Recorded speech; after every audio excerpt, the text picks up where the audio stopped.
Because simply getting excommunicated does not render a person not Catholic anymore or uncounted, I wondered how to get myself officially uncounted. To do this, one must formally defect. This is by an act called an Actus Formalis Defectionis ab Ecclesia Catholica. It's noted on a person's baptismal certificate that the Church keeps on record. Canon law prohibits them from ever being thrown away. People who obtain this are not necessarily not Christians anymore, they're simply officially renouncing Catholicism. There are several countries where your religion affects your state taxes, some cantons in Switzerland, for example. Up until March of 2006, there was no way to formally defect, and some people in these areas who were baptized Catholic and didn't want to financially support Catholicism anymore had no way out. In 2006, the Vatican set up a way to formally leave the Catholic Church. Formally defecting disallows a person from all of the things that getting excommunicated does. It also excommunicates a person either for schism or apostasy. Should the person ever change his or her mind in the future, the excommunication and defection are reversible by going to reconciliation and reciting the Nicene Creed. Usually only a bishop can do this, but in a life or death situation, any priest can. In fact, I've been told by the Church that this is what they hope that I will do in the future, and have been kindly invited to do so by everybody involved. Everybody was quite nice about it, and nobody once got medieval on me. Defecting is not a debaptism, nor is excommunication. In fact, the Church views baptism as non-reversible. If you decide that you don't like your parent one day, you could change your name, get plastic surgery to change your looks, move, and change your phone number. However, you have always been, are, and always will be your parent's child, no matter what you do. Your DNA isn't going to change. This is how the Church views defecting and excommunication. They believe that I will always be a Catholic in a certain sense, but they will not count me as a practicing Catholic. I know that some people have asked me why I went with the formal route of officially defecting and didn't simply stop going to church. I do hold private contracts in high esteem, and I do my best to uphold them.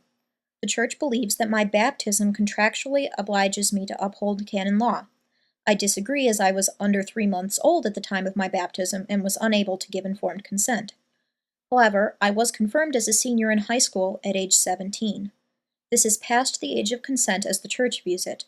They believe that the age of consent is different for each person depending on his or her maturity level, and is not set at some arbitrary one-size-fits-all age like 18.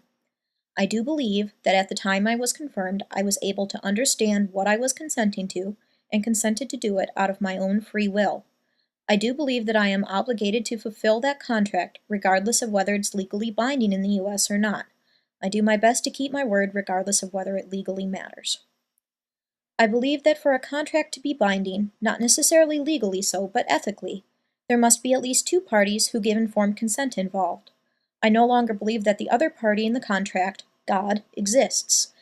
If I was sure that the only other party in the contract was God, the contractual obligation part of my rationale to officially defect wouldn't matter to me. But I'm unsure as to whether or not the Church was also a party in the contract, my confirmation.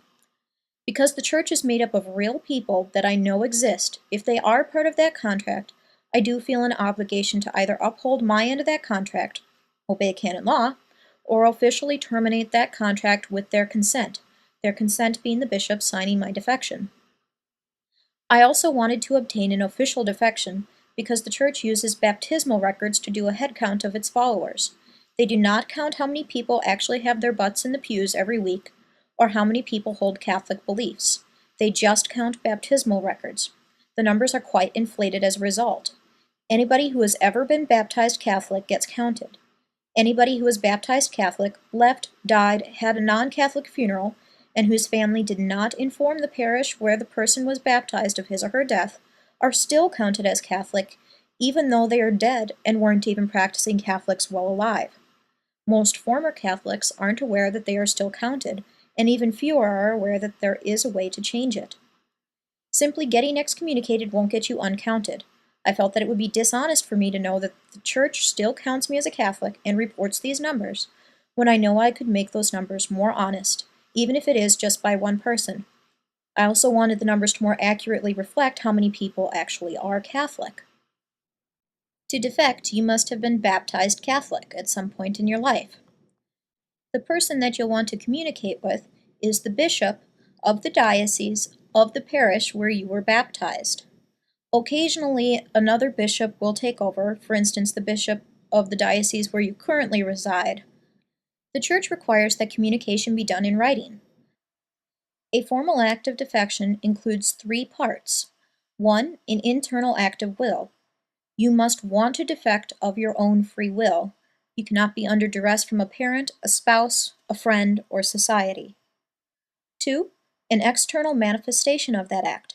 For example, saying, I now go to Methodist services every week, or I haven't gone to Mass in quite some time, or I'm openly an atheist.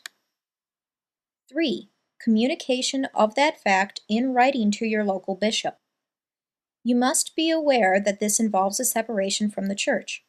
For the Church, ignorance of canon law is an excuse. You must state in your letter that you are aware of this, that you know what the consequences are, and that you wish them to happen.